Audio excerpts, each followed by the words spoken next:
know if you've noticed, but there are a lot of mean and angry people out there. And I hate to say it, but some of them are you and me. What's causing it? What's going on around here? You may have your own ideas, but it seems to me a lot of what I'm seeing is an anger over the direction the country's taking. It's political.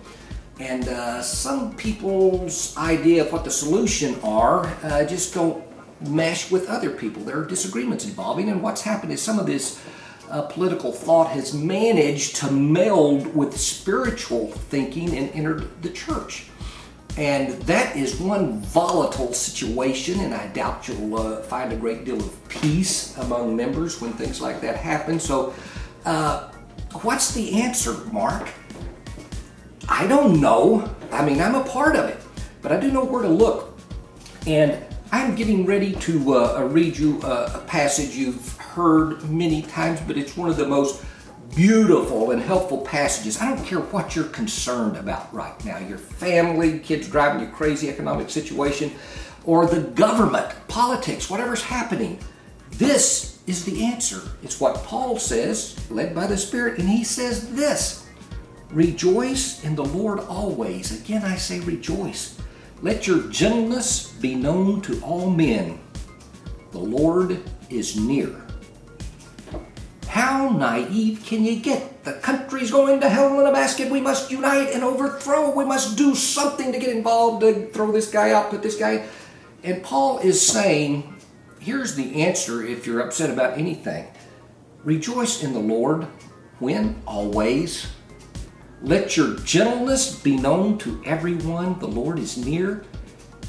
You know, a lot of people may be thinking right now, Mark, that is, once again, very naive. You might also remember, Mark, that Solomon said, for everything there is a season and a time for every purpose under heaven.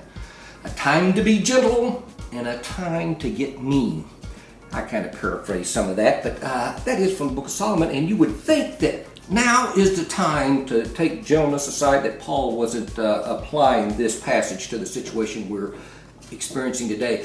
I don't know if you know it or not, but Paul wrote this in around 60 AD. Christ was dead, the church was just on its legs, and it was getting persecuted right and left. The Romans were feeding whole families, Christian families, to the lions. There were Christians hanging on crosses. The Romans were laughing and taunting about what they were doing. The Jews were offering them up to the Romans. And here Paul says, during all of this, overthrow the Romans, meet in your churches and get together and talk about what you can do to solve this dilemma. No. He said, rejoice in the Lord always. Again, I say rejoice. Let your gentleness be known to all men.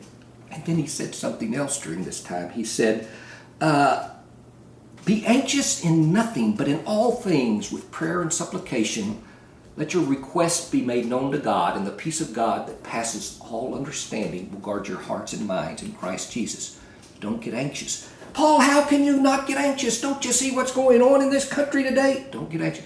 You know, when he wrote this, he's in prison. He's chained. He's not even really writing it. He's dictating it to someone who's visiting him, likely Luke, who's writing it for him.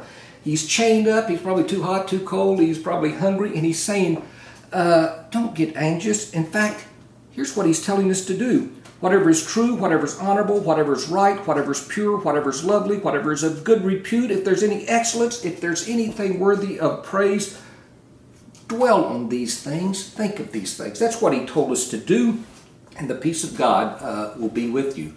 I don't know, you know, when Christ fashioned his whip and he ran people out of the temple and overturned tables of the money changers and all, he didn't do it to change the government or to tell people to get more politically active. He did it because secularism had actually entered the temple of God. Money changers were there, and he was running them out. What message do I get from that?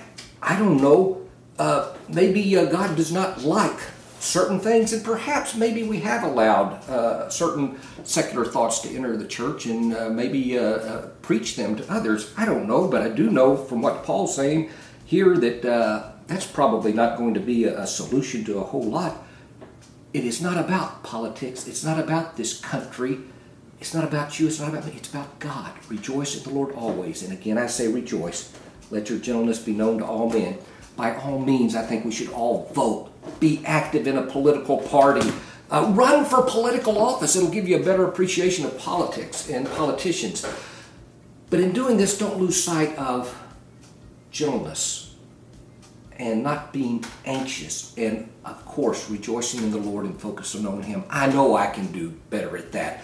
Man, if I dwelled on these things that were true, pure, just, noble, of good report, if I did that more than I do, I'd be a much better guy. And maybe a lot of us would be better as a result.